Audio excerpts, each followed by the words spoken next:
السلام عليكم، ازيكم حبايبي؟ عاملين ايه؟ يا رب تكونوا بخير. وحشتوني جدا جدا، بحبكم جدا جدا. عايزه اقول سنه سعيده ويوم سعيد، وان شاء الله باذن الله السنه الجديده تكون سنه خير وسعيده علينا يا رب العالمين. يوم سعيد، يوم ستر، يوم فرحه، يوم حب، يوم كل حاجه حلوه ليكم وكل حبايبكم باذن الله. النهارده قراءتنا قراءة عاطفية لبرج الدلو، الأسبوع الرابع من شهر ديسمبر 2023. بس قبل ما نبدأ القراءة فده وليس أمرا، ما تنسوش شيرك اشتراك في القناة وتفعيل زر الجرس ليصلكم كل جديد. بالنسبة للقراءات المجانية تتابع معايا البث المباشر على القناة. فيديو القراءات المجانية اليوم الجمعة، العروض الأولى بتنزل يوميا على القناة.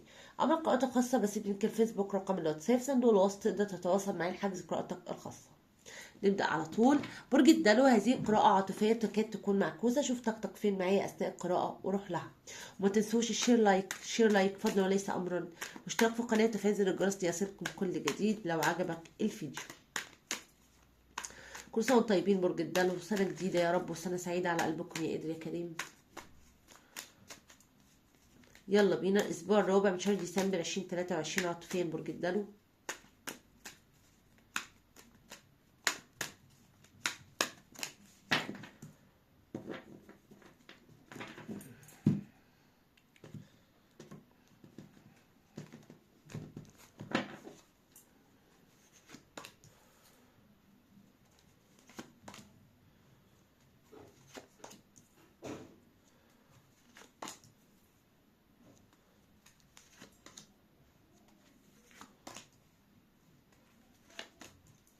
تغيير كبير، العلاقة دي فيها تغيير كبير، وأعتقد تغيير مفاجئ.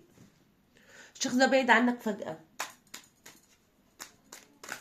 مش بس كده، الشخص دوت ما كانش مقدر قيمتك، وكان بيتعامل معاك على انك شخص مضمون جدا في حياته. انت اتغيرت كتير، اتغيرت كتير جدا كمان.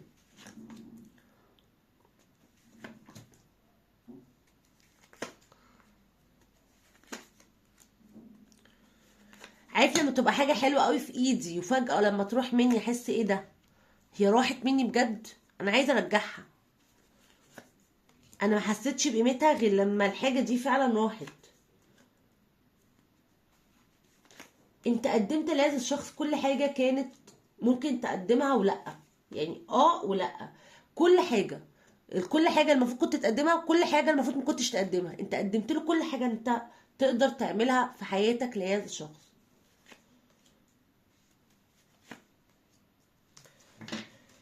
طيب ركز معايا كده. طاقة العلاقة تغيير كبير في وورلد. حصل تغيير كبير في العلاقة دي بشكل مفاجئ يا برج الدلو. ايه اللي حاصل؟ انا شايفة ان في علاقة من الماضي رجعت للشريك. ذا مون، سيفن اوف كابس. في علاقة من الماضي رجعت لشريكك فجأة، فغيرته عليك وخليته يسيبك. تمام. طيب هو سابني واختار الجديد، طيب او القديم ده، الشخص اللي من الماضي اللي رجع ده. يعني ده شخص مش بيحبني، لا، هو كان شخص ضمنك. هو كان شخص ايه؟ ضمنك. هنعرف دلوقتي الدنيا. بس انا شايفه في طاقه الشخص ده، خلي بالك ان هو بعد، ولكن دلوقتي هو قدر قيمتك وعرف قيمتك. يعني لما بعد عنك وسابك واختار غيرك، ابتدى يحس بقيمتك، وابتدى جونجمنت يحاسب نفسه عليك. للاسف ان هو لما ما انت مشيت واتغيرت عليه، وبعد ما كنت شخص مضمون بالنسبه له فلت ايده منك، ابتدى يعرف قيمتك.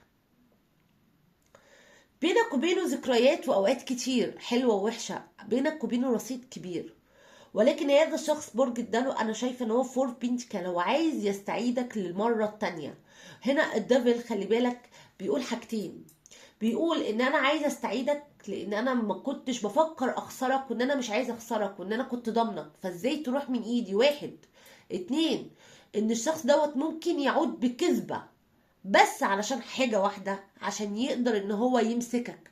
حتى لو هيمسك العصاية من النص يقولك انا سبت الطرف التالت عشانك، ولكن في الاصل الشخص دوت هيعمل اي حاجة عشان يستدرجك ويرجعك للعلاقة بينك وبينه، حتى لو هذا الشيء كذب بين، ولكن الكذب ده علشانك، علشان تكون معاه. دلوقتي هو عمال بيدور على اي طريقة يرجعك بيها مرة تانية، وبيستنكر لنفسه ان هو بعيد عنك، وبيحاسب نفسه بشدة على هذا. بيفكر كتير جدا فيك وعايز يلم شمل العلاقة مرة تانية، ومستني الفرصة اللي تيجي يقدر ياخد فيها هذه الخطوة. طاقتك انت برج الدلو، انا شايفة عندك كينج اوف كابس، انت بتفكر فيه كتير جدا جدا، وقدمت في العلاقة دي حاجات مفروض زي ما قلت لك ما كنتش تقدمها ابدا، بس انت قدمتها. لافرز، العلاقة ديت كانت علاقة عشق بالنسبة لك برج الدلو، عمرك ما تخيلت ابدا ان هذا الشخص يتصرف معاك هذا التصرف او يختار عليك اي شخص تاني. لازلت عايز فرصة في هذه العلاقة، وصعبان عليك نفسك من كل شيء هو عمله معاك، وبتستنكر برضو على نفسك حتة ان انت لسه عايزه رغم كل اللي هو عمله فيك.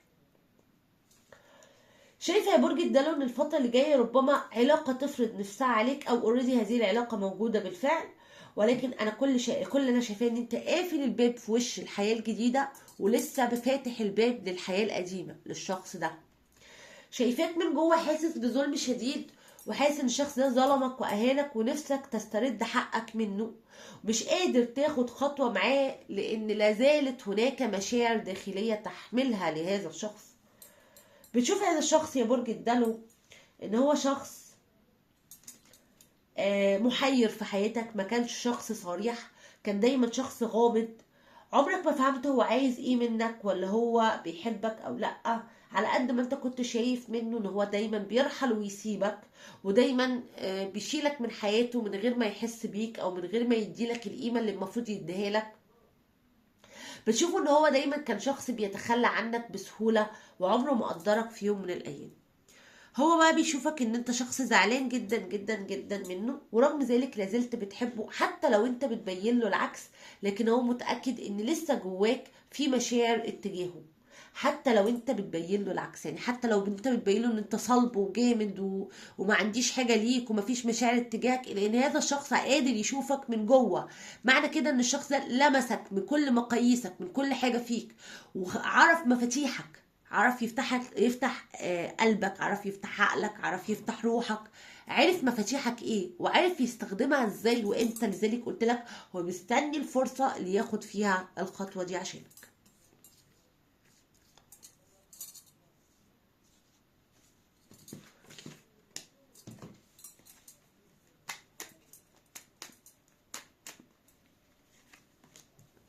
بيقول لك انا تعبان، صارت انا تعبان جدا من غيرك، ومش عارف اعمل ايه، ومش عارف اوازن حياتي، ومش مبسوط باللي انا فيه، وزعلان ان انا زعلتك وان انا خليتك تمشي وتسيبني.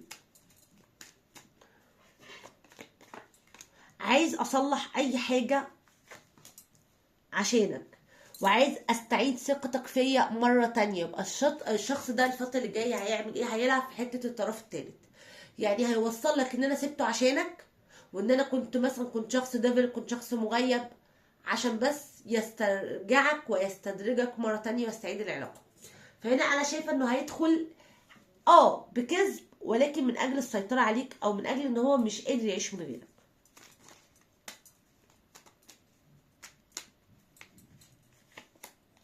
كيفية التعامل امبرس، الامبرس دايما شخص مخلص، دايما شخص صادق.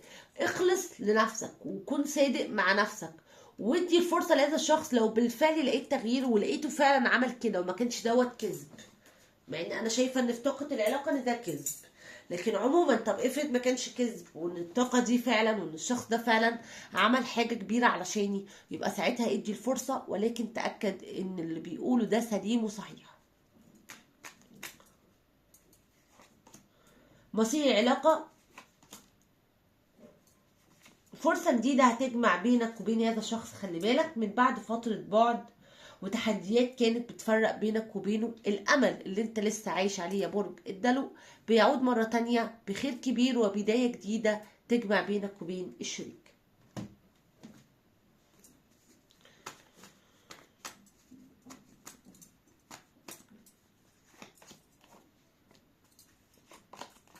دعوة مستجابة سوف تغير الأقدار، معتقداتك الدينية بتأثر بشكل كبير على حياتك العاطفية، شخص مخادع بيفرق بينك وبين الشريك.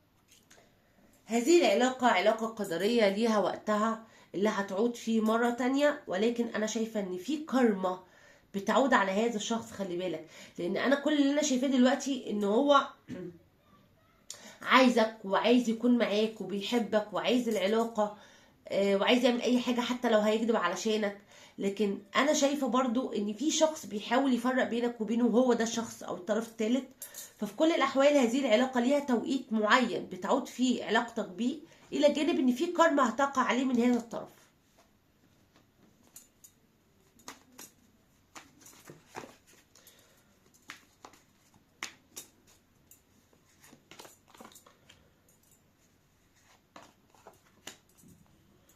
شوف قلبك بيقولك ايه واتبع مشاعرك. مفتاحك لسه في ايدك، تقدر تفتح الباب اللي انت عايزه، بس بشرط اتبع احساسك واتبع الطريق السليم. نهاية فترة كانت فيها تعب وألم ومعاناة يا برج الدلو، وبداية صادقة فيها علاقات حقيقية هيكون فيها عطاء واهتمام بالآخرين بإذن الله.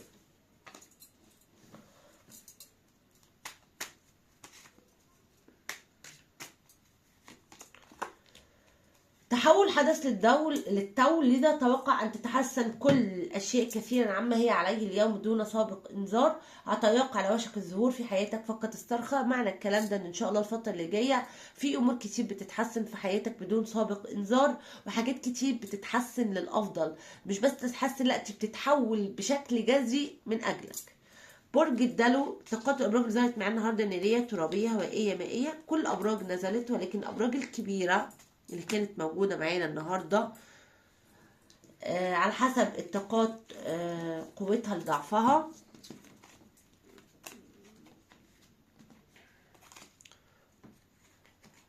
حوت، سرطان، عقرب، وتور، وعذراء، وجد، ميزان، دلو، جوزاء، اسد، قوس، حمل. بكده تكون خلصت قراءتنا مع بعض. شكرا لكم واشوفكم على خير. توحشوني جدا جدا، مستنيكم في قراءات تانية كتير. ارجو لو بتكونوا قراءة السوشيال لايك، اشترك في القناة، تفعيل زر الجرس يصلك كل جديد. باي باي.